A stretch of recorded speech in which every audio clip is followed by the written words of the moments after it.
means of secondary causes.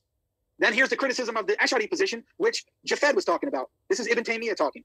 Whoever, meaning a strict Ash'ari, says that he acts with them and not by means of them, biha, opposes what the Quran has brought and denies what God has created of potencies, quwwah, powers, and natures.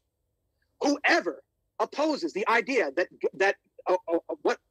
whoever opposes the idea of secondary causation, according to Ibn Taymiyah, which is the Ash'ari view, opposes what the Quran has brought and denies what God created of potencies and natures.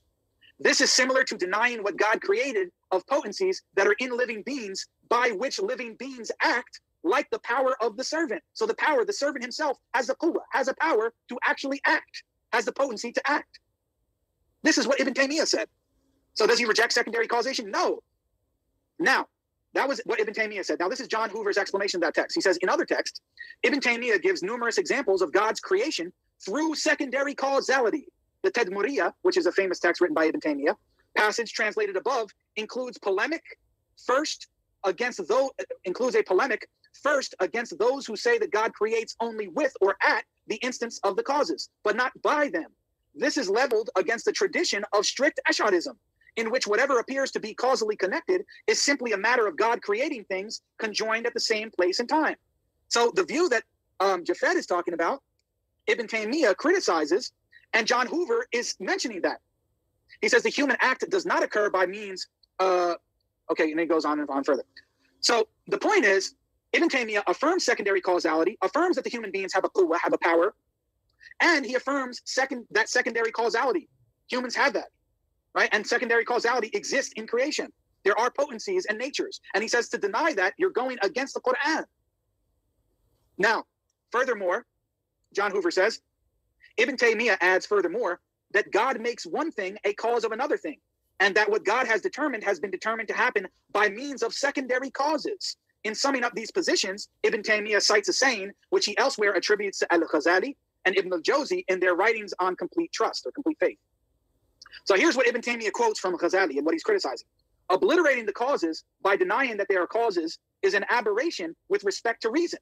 Abandoning the causes entirely is defamation of the law. So he's saying, taking the position of the Ash'aris, Ibn Taymiyah is saying, taking the position of the Ash'aris of denying secondary causation goes against reason and goes against the Quran.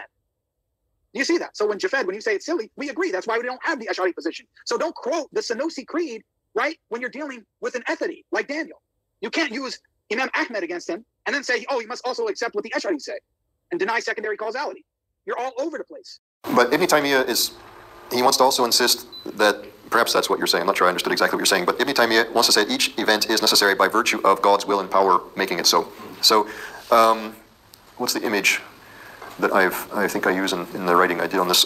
So, the things that exist in the world are like the tools and the raw materials for God. So, God wants to make something. He takes us as a tool, and he moves my hand this way, and let's say the pen is supposed to go over there. So he takes my hand, he makes me pick up the pen, and the pen, of course, is there already, puts it over there. So all of this is God's direct intervention. This is just like the Ash'ari thought. From this perspective. But from our perspective, it's all natural causality.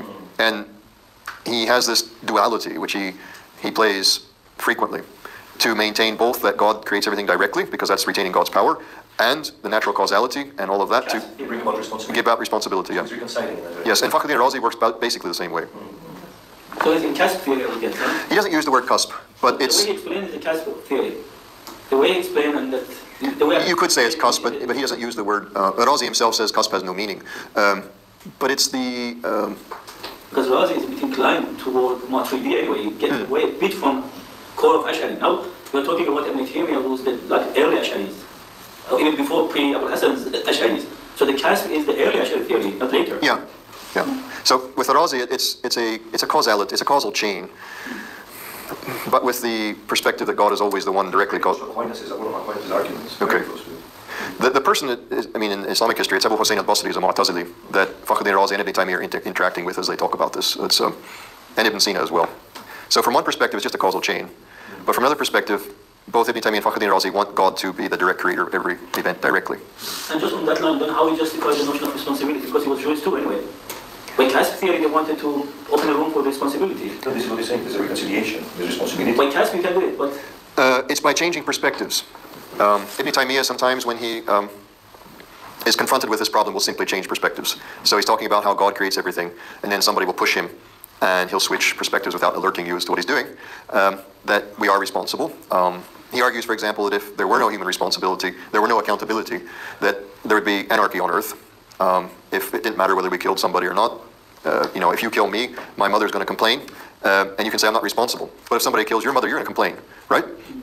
So, if we have to have justice, that's all he does. He switches to the human level and says, well, if we're going to talk about... Yeah, that's for public order. What about for Human other responsibilities, like prayer, fasting? I'm not harming anyone. He's the one making you not to fast or not to pray. Then why he's punishing me? You are not breaking the public order. Unless you go and sing out the fasting and praying also help for the public order. That's to make you for public order. Otherwise... Ibn Taymiyah, to my reading, doesn't have an answer, nor does anybody who takes a compatibilist, what I call a compatibilist approach to this problem. If you're going to affirm divine determination of events and retain some kind of human responsibility, there's this difficulty. Doesn't mean it can't be done practically. I mean, that's what we're giving, are practical solutions to the problem. But intellectual solutions to the problem are very difficult to come by. At least I think so. Let me ask you more.